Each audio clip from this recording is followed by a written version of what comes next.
Hi everyone, Dr. Samantha Cottrell here for the Imagining a New We video blog, a video series designed to help history teachers and other history educators teach history in ways that are more meaningful, transformative, and inclusive for their students. So I say this every time and I mean it every time. I'm so excited for who I get to talk with today. You know, I think this is like the 100th video or something that I've done on this video series since the pandemic started. And I've been able to talk with so many amazing people about ways for us to teach and learn history in classrooms, but also in public spaces through our activism work. And I'm just feel really excited to be able to connect with so many people. And, you know, Twitter has been a really great way for me to connect with people and for them to connect with me so that we're able to have these conversations in ways that like maybe an email wouldn't have necessarily got us there right away. And so today I'm actually talking with like a Twitter personality, like somebody who exists on Twitter, like he's a real person, but he has a persona for Twitter and Facebook so that he's able to do the social activism work that he does so well. I'm talking with AgentNDN. He is a Las Quick Mi'kmaq PhD student, lecturer, musician, author, but he's also known as an outspoken social critic on Facebook and Twitter. He creates memes, and he also was like doing reporting during the conflict, the main element of the conflict in Nova Scotia regarding the fisheries. And when I contacted him about doing this video series because he responded to a tweet that I had put out there, he was like, yes, but let's also talk with a friend of mine who I think will bring a lot to this conversation. So we're also talking with Elysse Deveaux, and she is an intermedia educator and advocate. She's a documentary filmmaker. She creates curriculum for post-secondary, but also K-12 about digital literacies and ways to disrupt knowledge through using the digital, using memes, using zines, not just things that rhyme. And I think together, like the three of us are just going to have a really great conversation about things like memes, things like metaphors, things like interrupting the status quo through social activism. And so I'm really excited to talk with both people. Happy that Twitter can make these connections. So let's go over to Zoom and start our conversation. Hello, both of you. I'm so excited to have both of you here, and I'm so extra excited because of the ways that this conversation just over email has been able to like grow and expand and become something totally different than the first connection. So thank you both for agreeing to speak with me. I'm really excited. Before we begin, would you like to introduce yourselves? Sure. I'm really terrible at giving intros, but in a nutshell, I'm a graduate researcher at Concordia University in Montreal in education sociology, but my project is more in media literacy and digital literacy curriculum development. And most recently, and throughout my workshops in the past couple of years, I really focus on memes as a vehicle to introduce different perspectives and topics that often get neglected in the classroom. So I like to refer to myself as an intermedia educator, which just means bringing in as many mediums as possible, but also deconstructing them and asking important questions so that we can serve as critical thinking. Great, thank you.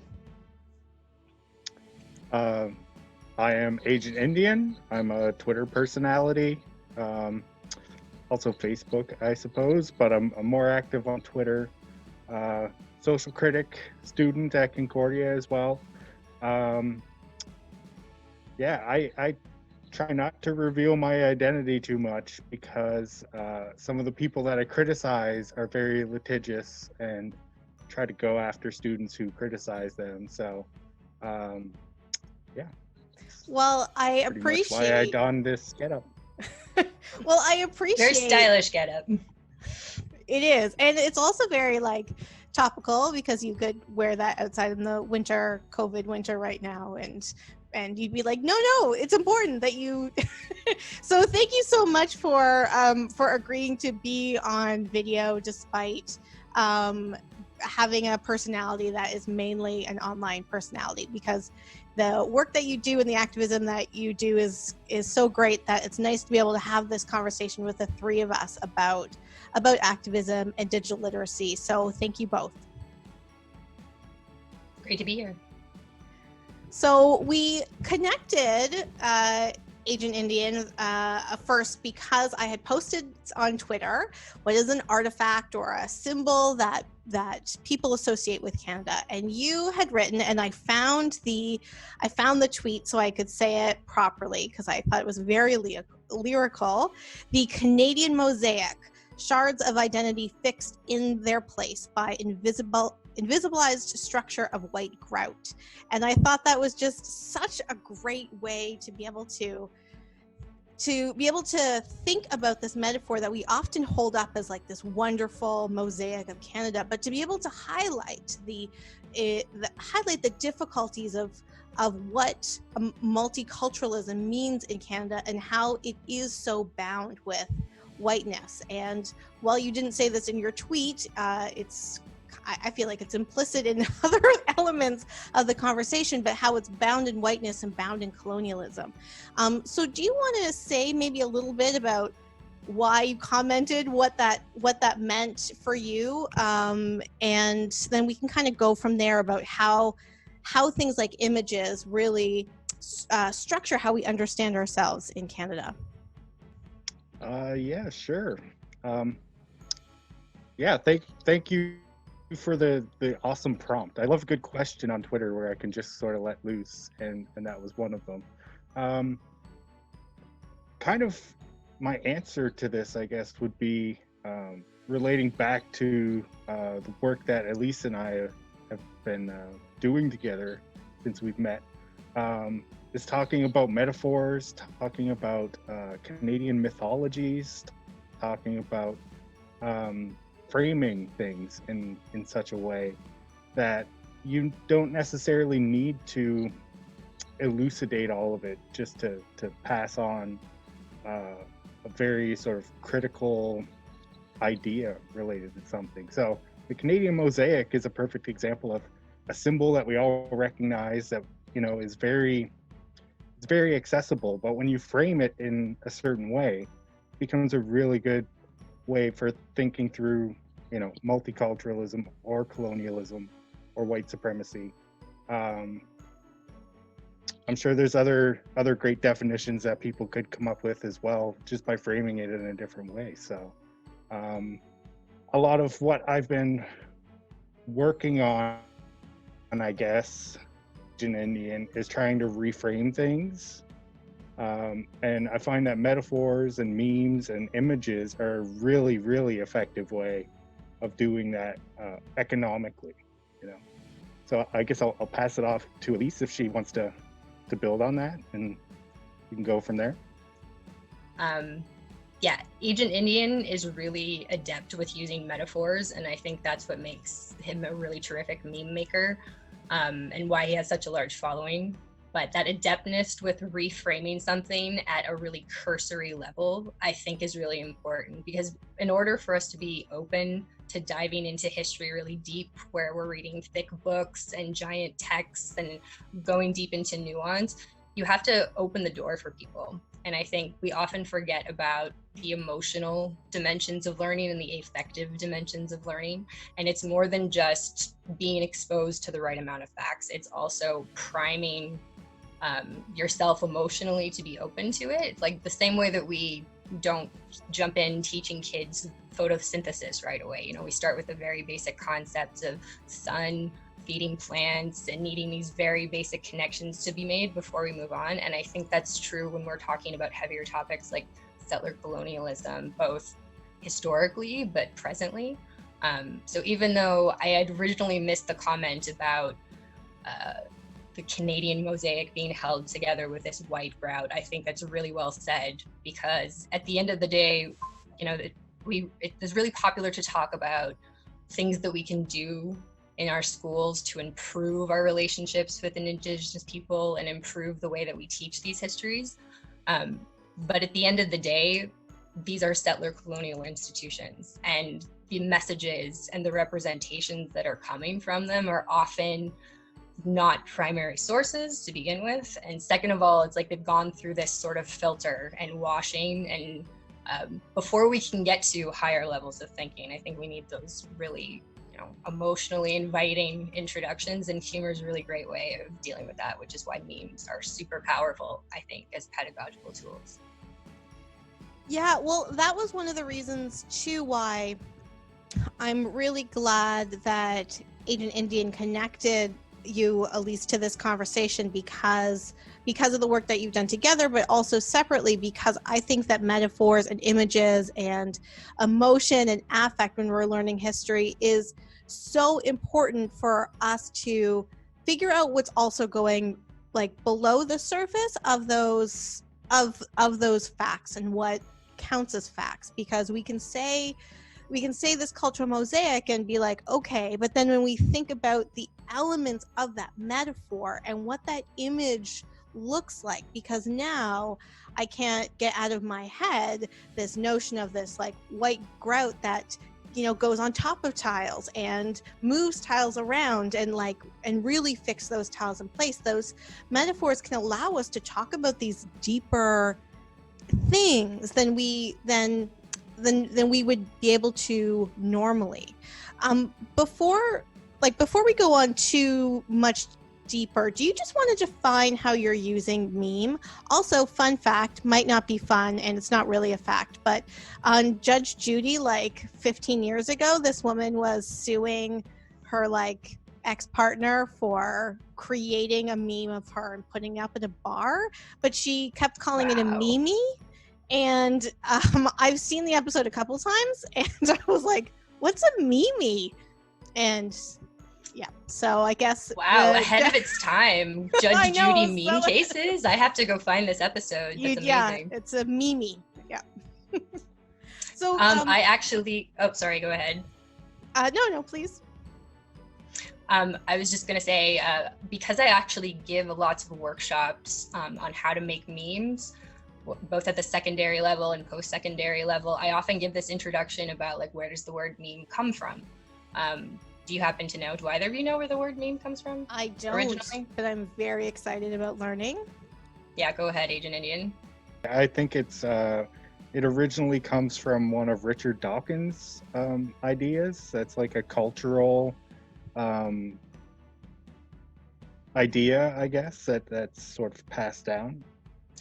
Pretty close. It's basically the cultural equivalent of a gene in biology. So it's the smallest unit of cultural communication or transmission that moves through a group, however big, through mimicry or somehow repetition. And the most simple way to explain a meme is the peace sign. This isn't a universal sign, but it's come to represent peace in a lot of different contexts for a lot of complicated ways. But the way it's mutated and shifted is sort of analogous to natural selection in biology. So the correct pronunciation is definitely meme because it rhymes with gene. Right. Well, this become a little fun fact vignette, which I'm just very much into. So thank you for that. I think maybe you already did it, but I'll just ask again. How do you both define meme in the context of your work? Well, I'm not a meme maker, so I'll cede this question to AgentNDN. Well, I guess for myself, it kind of goes back to the way I think of history or politics. I think a lot of it is based in myth rather than logic or anything like that. And I think that metaphors are sort of the grammar of myth. And in order to sort of activate or access how they interact, repetition is central to that. Land Back by Arnell Tailfeathers. He has a meme where it's a guy in a bar with his hand out and he's pointing to his hand, I think. It just says land back. That's the whole meme. And it is just so effective at articulating such a grand idea that people academics have been fighting over this for years and years, like, oh, do we call it decolonization? Do we call it reconciliation or resurgence or whatever? And just this very simple idea, land back, even with the metaphor of like grasping it in your hand, not just seeing it, not just hearing it or reading it, but actually having it physically in your hand. It doesn't get any more direct at articulating what it is that Indigenous people want. So yeah, for me, memes are like, they're funny little images, but really they're kind of one of the main weapons, I guess you could say, in this like sort of postmodern settler colonial context we find ourselves in, where everything is just myth. And I think if I could add to that, I come at this from a communication theory background for the most part that ended up in education, but I'm always looking for how visual representations can not just be an add-on to curriculum or learning in education, but really be like a full element and dimension of it in and of itself, especially with like digital images and communication. It really does open up this new level of possibility for what that can do for teaching and learning. But I think from a semiotic perspective, I'm always thinking as juxtaposition of things. And this is why it's a really excellent teaching tool. AgentNDN comes at it from the metaphor and more Lakoffian perspective. But I'm always thinking of the absurd satirical take on something, because I'm an only child and I grew up surrounded by adults and I was always trying to get their attention. So I would watch really inappropriate sitcoms for my age in the 90s, Murphy Brown in particular, and I would like try and pick up jokes, the things that I thought adults would find funny, to get their attention. And I was hearing jokes about Bill Clinton's tax plan and Richard Nixon and like all of these American political figures and stories that I only had really vague understandings of because of the structure of the joke, of performativity. And it was able to like communicate to me in this sort of organic mode of address, that I see parallels with memes, where it's doing the same thing. It's appropriating this almost like cultural common language, especially with younger people, that resonates with them already. And sometimes, you have these popular formats that are repeated. So there's this base level of orientation. So I'm always looking at how semiotically these visuals can cut to the core of a subject and put it on a plate, but also do it in a way that makes you laugh and turns it into a challenge almost, which I think gives it this cushion of, or distance to a certain extent. So nobody feels like it's too oppressively real for them to digest. So that's the angle that I'm like approaching memes. It's always the visual semiotics and how that can communicate ideas. And can you just quickly define semiotics for anyone that might not be as familiar with that as a word or the concept? Yeah, it's basically a blanket term for how symbols have meaning. And a symbol can be anything from a word itself or like a stop sign. Like, how do we know that a red octagon with the letters STOP means specifically to stop at traffic? There's lots of semiotics that go into like signifiers and signifieds that make up a sign. So it's basically a fancy word for, why do things have meaning and how do they come to have meaning and how do we share symbols and understandings, but also, these symbols and meanings and representations are not universal. And there's lots of power dynamics that go into these representations as well, which is another reason why I think memes are really terrific for teaching at any level, not just secondary or like K-12. I'm teaching doctoral students right now on how to use this in their research and how to communicate what they've read and present it to their peers and digest it in a different way. But memes are this entry point that I think speak to us on this base level that takes the elitism and the filters of academia and also the hidden curriculum away and allows actual indigenous people or whatever marginalized group to represent themselves. And that's where I think the curriculum can really fail us sometimes, where we're relying on one institution or one body of experts to give us what we're supposed to know. Thank you for that. Thank you for that definition, but thank you for all of those ideas. I have a question. It might be a comment. We'll see. It's not fully formed, so we'll see how it goes. But what I hear you both talking about is a way that a meme or humor or different types of ways we put signs together can really speak back and deconstruct or witness the deconstruction of, which is a more accurate reading of Derrida's deconstruction,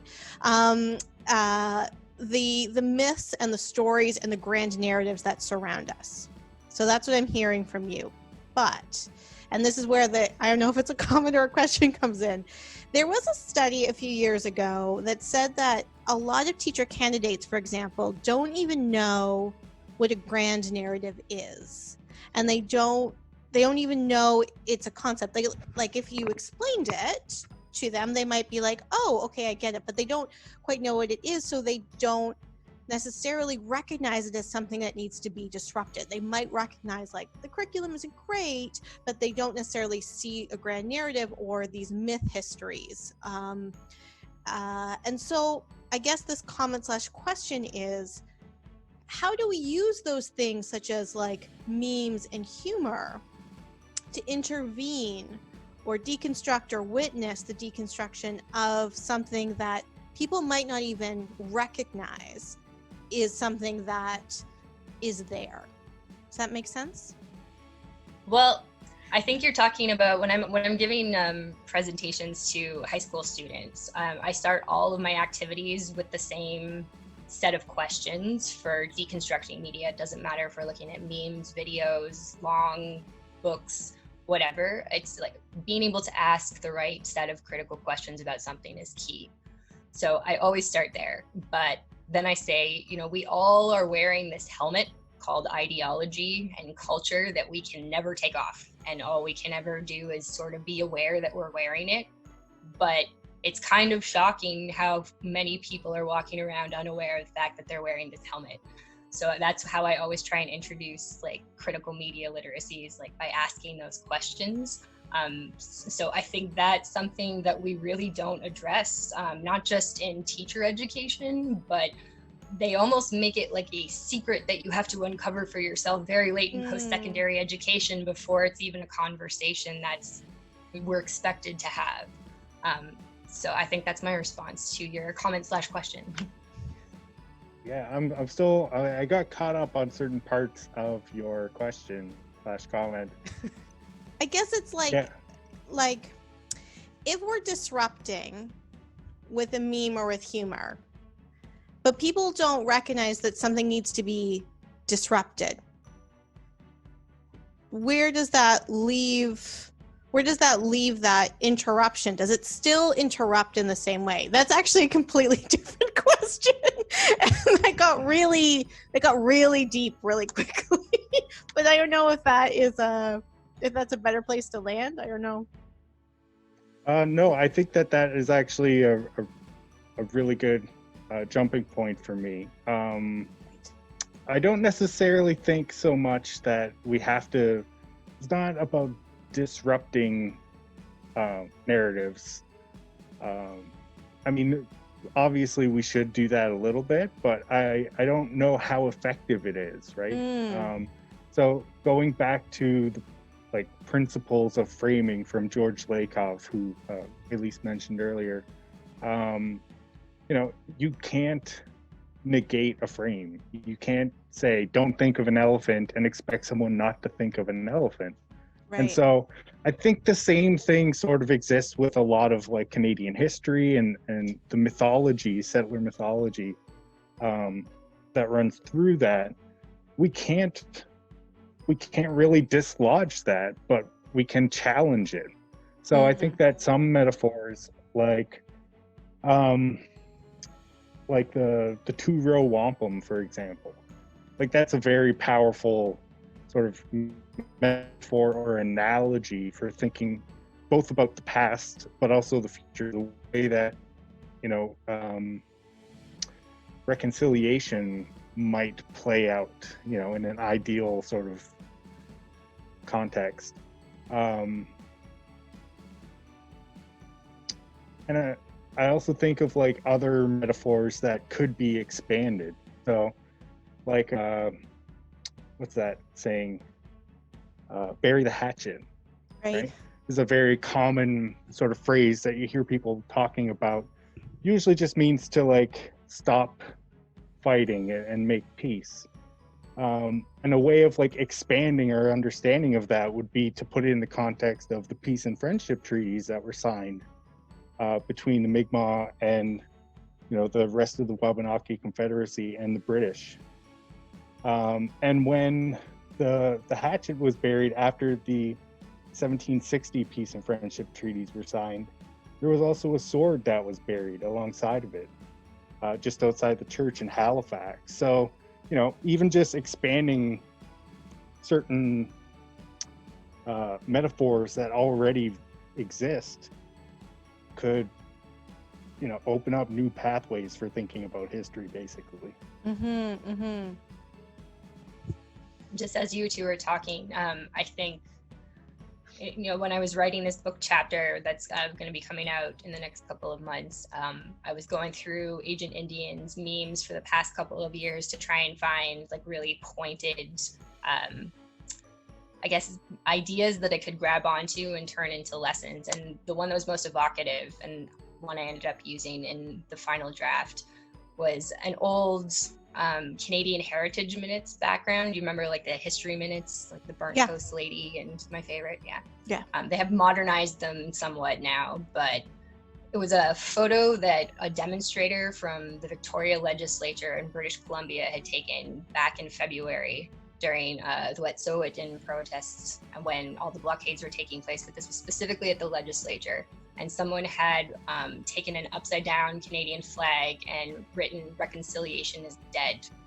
And that photo was then placed in the center of this part of our heritage, Canadian History Minutes background. And I thought that was particularly evocative for all of the reasons that AgentNDN was just talking about, where it's like taking very familiar, maybe not metaphors, but phrases and turning them on their head and almost weaponizing them and memeifying them in and of themselves. You don't need any outside information. If you're just like, you know, an average Canadian citizen who's been watching TV since the 90s, at least, you recognize this Heritage Minute and what it represents. And, you know, it's supposed to be highlighting the things that we're proud of, you know, Canadian heritage moment, you know, we invented basketball and penicillin and all these other great things. But we rarely acknowledge the ongoing colonial violence. So to take something that's happening right now and to frame it that way, I thought was incredibly powerful. And that's why I continue to push for these ideas in classrooms. And I've actually turned my graduate research project into a curriculum zine that is looking at memes that were part of this contest that AgentNDN put together with a few other people on Twitter in September that was related to the fisheries dispute in Nova Scotia. So anyway, I just wanted to add that because as you were both talking, that's what came up. Well, I do have a follow-up question. Well, I have another question, but maybe a better follow-up question is, do you want to talk about some of the memes that came from that contest? Yeah, sure. Maybe AgentNDN, you want to take that one? Sure. I'll just talk about the contest a little bit. Yeah, okay. I noticed that someone brought it to my attention that there was a meme contest with Briar Patch magazine. I don't know if it was Elysse or not, but somebody brought it to my attention. I think that was me. And then, yes, it was a Briar Patch meme. The meme workshop that I was going to attend myself and then couldn't, so I just passed that along to you. Yeah, and then I realized that they were having this meme workshop because there was a meme contest happening connected to the 1492 Land Back Lane, problems that they've been having over there. And so like, yeah, I noticed that things were heating up back home as well, and I thought it was a great idea to just create another meme contest like the week after. They didn't really want to steal their thunder, but it was such a great idea. And I think that like crowdsourcing different ways of framing a conflict like that, especially when you're inviting both sides to actually participate, is a really useful exercise for trying to make sense of these sorts of things, and also just to test which are the best frames to use, right? So is there a thread where people can see all of them? Well, if they type in like the hashtag Mi'kmaq meme contest, MIKMAWMEME contest,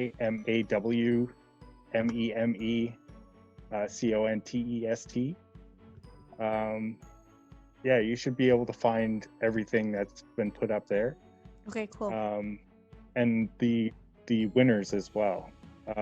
It was quite a selection process. There was myself, my friend Bryson, and my friend Amanda, who organized it, and then we had a couple of elders helping us as well.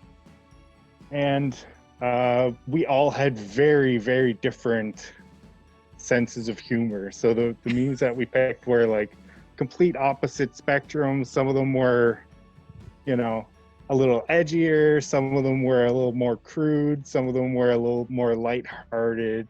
But I think in the end, you know, it was just a very good exercise. It was a good $25 for the grand prize spent on my end, I must say. Yeah, and I think Elysse really wants to turn that into a zine. I still don't really understand what zines are, so I guess I'll pass it off to her. It's just a cool kid word for a special magazine that often gets abused in art schools, but I think I wanted to take the book chapter that I wrote a step further, because I think my biggest frustration with academia, especially education programs, is we're often shouting into this theory void, which even if we're having terrific conversations in class or, you know, publishing good material, at the end of the day, that's not where teachers are going to get their information. And I want to be designing interventions for classrooms and getting in there. So, you know, designing an activity is one thing, but I think teachers are already stretched to the nines when it comes to resources. And now on top of everything else, we have a pandemic. And also when it comes to things like, you know, what's going on with the fisheries dispute, 1492 land back lane, countless other things, colonial violence that is going on in Canada right now, timeliness is an issue. And even when we have the best of intentions at the institutional level, it at best will take 2 or 3 years before you're getting that curriculum or that professional development actually into the school. And I think it's really unnecessary for that timeliness gap to be there, which is why memes are another great resource for representing voices and perspectives that don't make it into the curriculum because they're timely. You know, memes can be made minutes after an event happens, they circulate, they take on a life of their own. And even though they're not these perfect academic descriptions with verifiable sources necessarily, their timeliness, I think, has a really huge impact, and why I see their value for the classroom. So what I've done is looked at all the, I think it was 100+ entries at the end of the day for the Mi'kmaq meme contest, and trying to highlight, you know, what conversations were started in these memes that took the media weeks or sometimes months to clue into. You know, there was some really terrific independent Indigenous reporting that was local, that was, you know, doing its best to have coverage. But in Canada, all we really have is the CBC. That's our public broadcaster, and for better or for worse, that's where most people are getting their takeaways, you know, 6 o'clock news, especially in Nova Scotia and smaller rural places. And they're really failing to represent what's going on properly. And I think like all of these memes, you know, a week into the really heated dispute in September, we're bringing up all of these crucial points that I would bring up as an educator and unpack with other scholarly sources as you go deeper into an investigation. So the timeliness of memes and the fact that they come from the communities that are underrepresented or unfairly represented a lot of the times is really crucial. Well, one of the things I associate with memes too is like internet, digital youth culture. And I had written a book on the digital humanities, an ebook on the digital humanities. And one of the things I pulled out was like an oral history video story. And I was like, okay, well, you can use like editing software, but also just ask your students. Like, your students know how to make an Instagram story or a TikTok. I don't even know really what a TikTok is. Like, they know how to, they are conversing in this language differently than you are. And I think that engaging in some of these ideas with memes for youth in particular can be a really interesting way for them to see themselves, but also speak themselves in their learning in these ways. The other question I want to ask, which is funny bringing up zines, because I think of zines as like a early 1990s like pre-internet thing, because I was going to ask about, like, do you think that this work is contingent on the digital space? Like, do you see that this form of activism could take place if we weren't connected digitally? Like, where does the internet and like the pitfalls, but also like the possibilities of it fit in this conversation about memes and about disruption and about decolonization? Yeah, I guess I'll take that question first. I think, of course, there's lots of complexity that comes with living in this hyperlinked, I guess, digital world that we're in right now. And it gets demonized quite often unfairly. I think a lot of the hope and possibility that I have as an educator right now is precisely what the internet brings to like teaching and learning specifically, but also how we're able to connect and share learning so it goes outside of the classroom. Like, I'm not a very old person, I was born in 1988, but I still remember up until the 6th grade, if I didn't go to somebody's house who had Encarta software, I had to go to the library, and I had to, oh, sorry, what happened? It's okay, here we go. We good? We lost him? Yeah, we'll just wait a second to get his video back. Oh, maybe, did you turn your screen off on purpose? Oh, there we go. Oh, maybe his connection. There we go. Him off. Okay, hi. Could you start again with, well, actually just start again by saying I'm not a very old person. Yes, I'm not a very old person. Sorry, my view is off and I can't see you guys. If I go to participants, will that change my view? Oh God. Did you, I think you may have turned your screen off. Oh, gosh. Now I don't understand what's happening. It's okay. If we flip it back this way. I see you very big. Ah, there we go. Okay, now I see all three of you. Perfect. Okay, cool. Yes, I'm not very old. I was born in 1988, but up until 6th grade, if I needed to look up information for a project, I had to rely on whatever books were available at either my school library, which wasn't very big, or whatever local library in Dartmouth, Nova Scotia, the 4 books on the topic that I wanted. And if somebody had taken the book out already, I had to wait 3 weeks.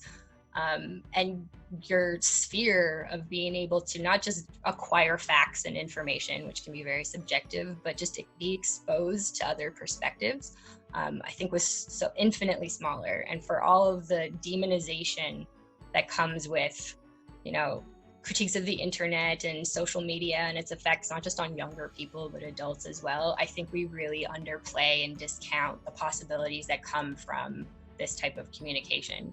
Because digital images and hyperlink communication really is a new way to connect. And I think that instantaneousness is something that is really underexplored. Thank you. AgentNDN, could you be AgentNDN without the internet? I think so, probably a little bit.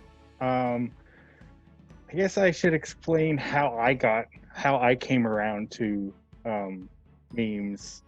Part of it, a huge part of it, actually goes back to some of the works that I was reading.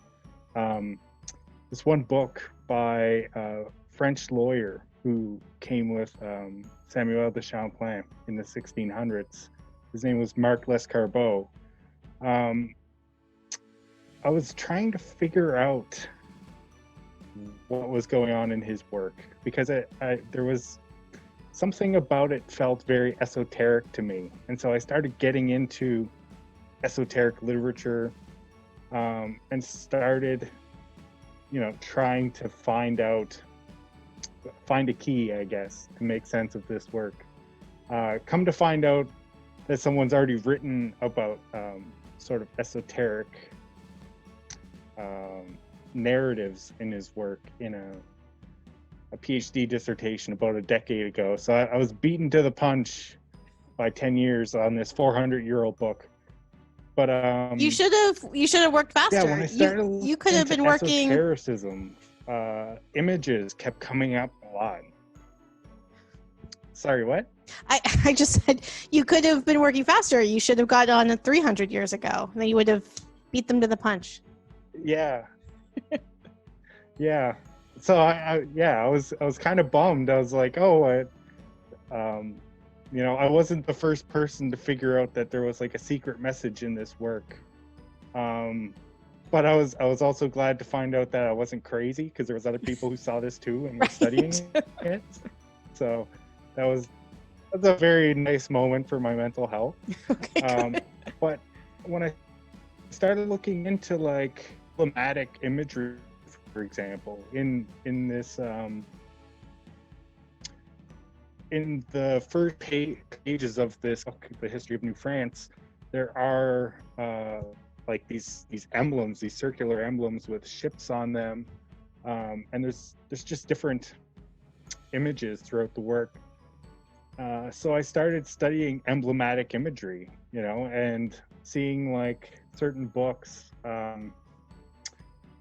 Thomas Hobbes's Leviathan is another great example. So much of what is contained in that book is explained by the frontispiece, the cover of the book with the king who's holding sword, or the crozier and the sword, sorry. And then there's all these sort of different panels that go down on the side. That to me, like, those are memes, man, like the whole text 100%. of that work is contained in these emblems that is on the cover of the book, and they were used as teaching tools back then because most people couldn't read, so like the people who had read the book would be able to point to the cover and explain it to somebody. They would have sort of a heuristic for doing that. So heraldic emblems and literary emblems in the Renaissance, that's what actually turned me on to memes more than anything, because I realized that all of these old propagandists for imperialism are using those coats of arms and using different symbols in their propaganda, and it's incredibly effective. So how can we, how do we get on that symbolic battlefield and fight back? Like memes is the contemporary way of doing that. So yeah, I have I see it as like these really, really old meme wars, Yeah, that's really cool to draw, pun not intended, but I'll take it, those linkages, because this semiotic speaking back, or this semiotic commenting is not new. It isn't just based on the internet, but like you were saying, Elysse, like we're able to have these conversations over the internet, and that over the internet, on the internet, and like that is also a really cool element of that. I'm aware of the time. I can't believe that we've spoken as long as we have. I don't want to keep. Oh geez, I don't know what time it is. It's 6:30 already. Wow. I know, it's been so wonderful. I don't want to keep you too long, but maybe you could just end by saying how people can access your work, and how they can get in touch with you if they're interested.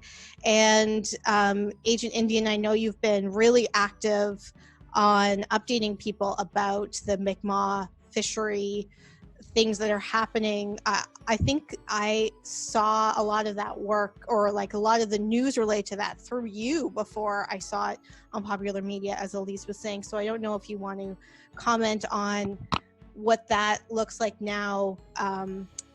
We're at the end of November, and what that has been like kind of reporting on it. I don't even know if that's the right word, but I don't know if you want to say that also is just a way to conclude.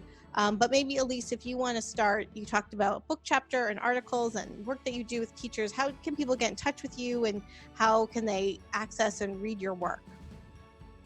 That's a really great question. And I had on my list of things to do before I came on this podcast with you was to make sure that all my websites were updated, because I'm in the process of doing a lot of infographics and making sure everything's up to date. So instead of that, I'm just going to kind of toot AgentNDN's horn a little bit, because they tend to be a little shy, timid, what's the word? Yeah, just the question that you just asked, I think. Oh man, I've totally lost my train of thought. What was I going to say? It's okay, but what did you just ask, AgentNDN? Well, I asked. Well, I also asked how we could get in touch with them, but also like what it's been like reporting, or like what. Oh yes, sorry. But also, news, you should know, yeah. I'm not posting this like tomorrow. It won't be posted till next week. So if you planning on updating your website, like you can talk about it in I do. future. All right, cool. Okay. Well, in that case, I will plug my website. I have a production company that I'm the creative director of, and I mostly do work with education and social purpose businesses. But now that I'm in grad school, it's kind of mostly focused on my curriculum development. So you can visit synapsemedia.org. It's all one word, synapsemedia.org, and you'll have like links, hopefully by next week, to some of the activities that I do in my workshops at the post-secondary level and also at the secondary level, and forthcoming information about this curriculum meme zine about the fisheries dispute in Nova Scotia.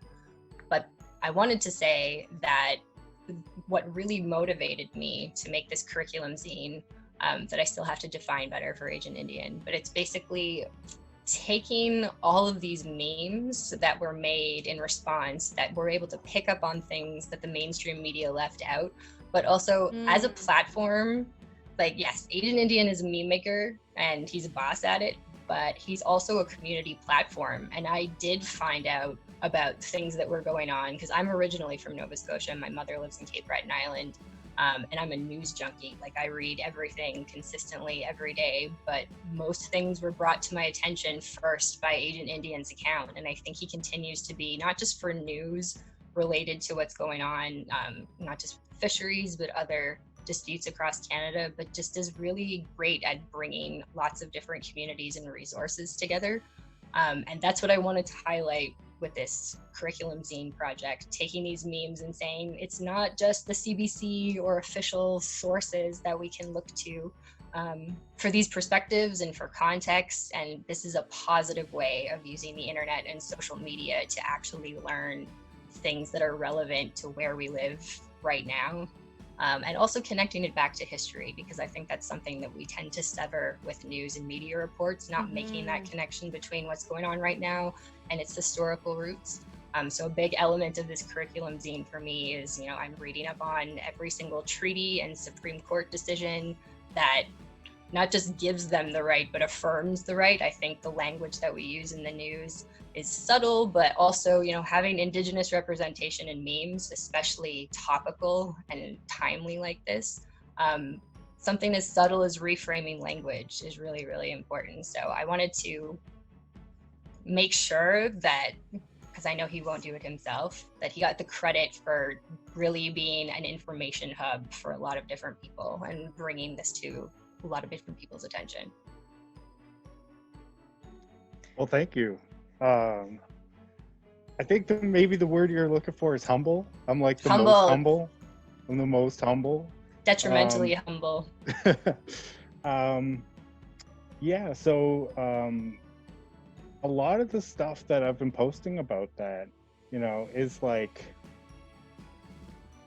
basically gossip.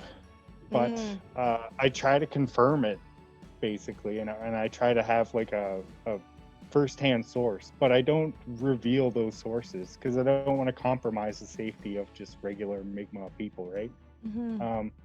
So I might have access to what these people are saying through like Facebook or various Facebook groups, and I try to like reframe some of the things that are said, and if they have evidence like photographs or video streams or anything, documents, you know, I try to forward those and make sure people have access to them. But I would also like to recognize that there are like, CBC has been surprisingly good about this compared to like previous conflicts. And a huge part of that is because there's quite a few Mi'kmaq and Wolastoqiyik reporters and journalists that work with CBC now, and they're doing a really great job of framing things. They're doing a really great job of talking to the right people. There are, I think CTV and probably Global News are like the worst offenders of just giving like angry settlers a platform to just say whatever kind of crazy shit they want to say. Like some people saying, you know, we're just as native as they are, or like, you know, they never fished here, we created this fishery. Like that's a complete fabrication. You know, and there's zero pushback on that. So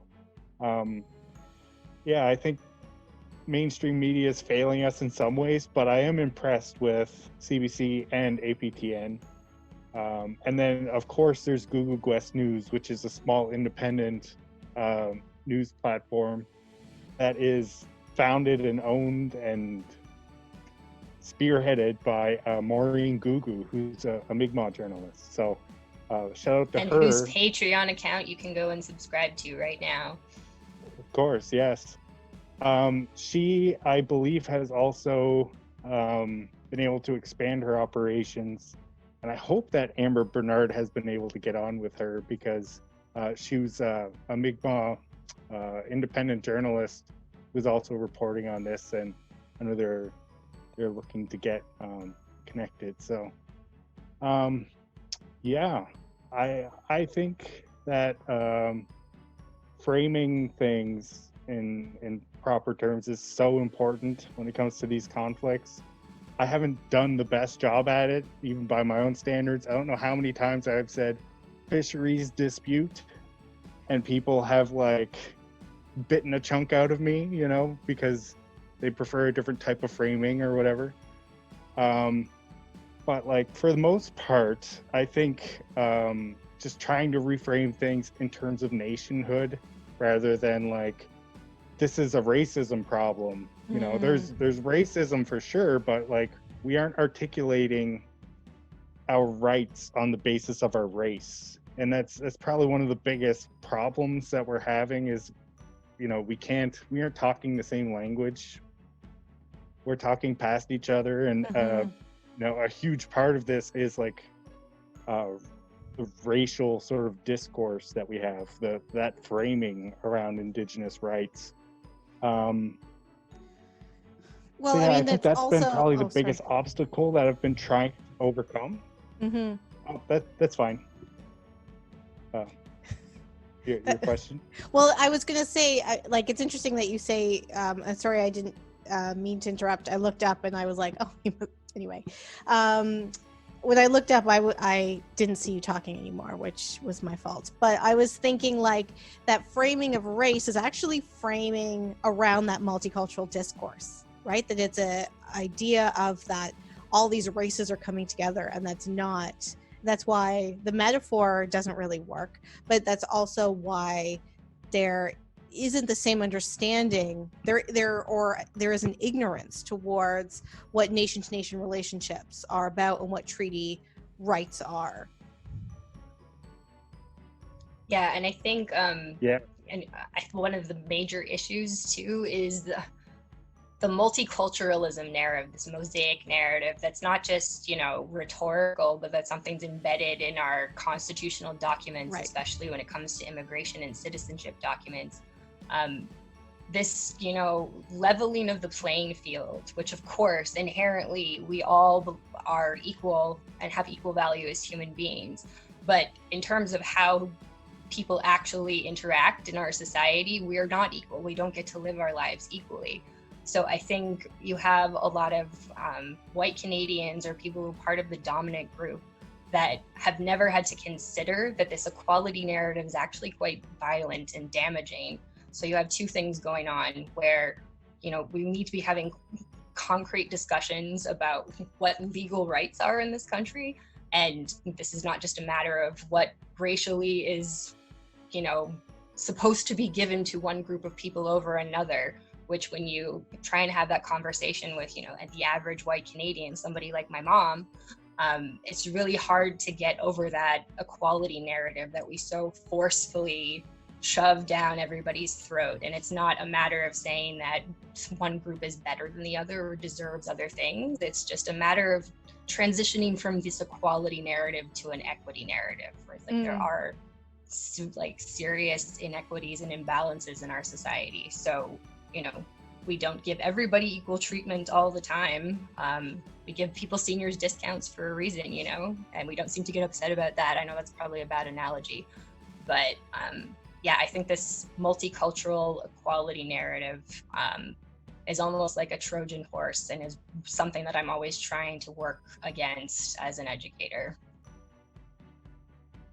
Thank you.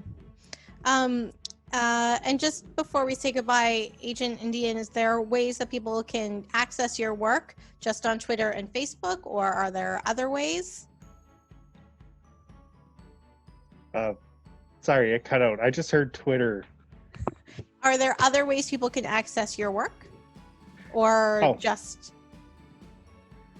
Yeah. So on Twitter, the AgentNDN, spelled like NDN, not Indian, Right. on Twitter.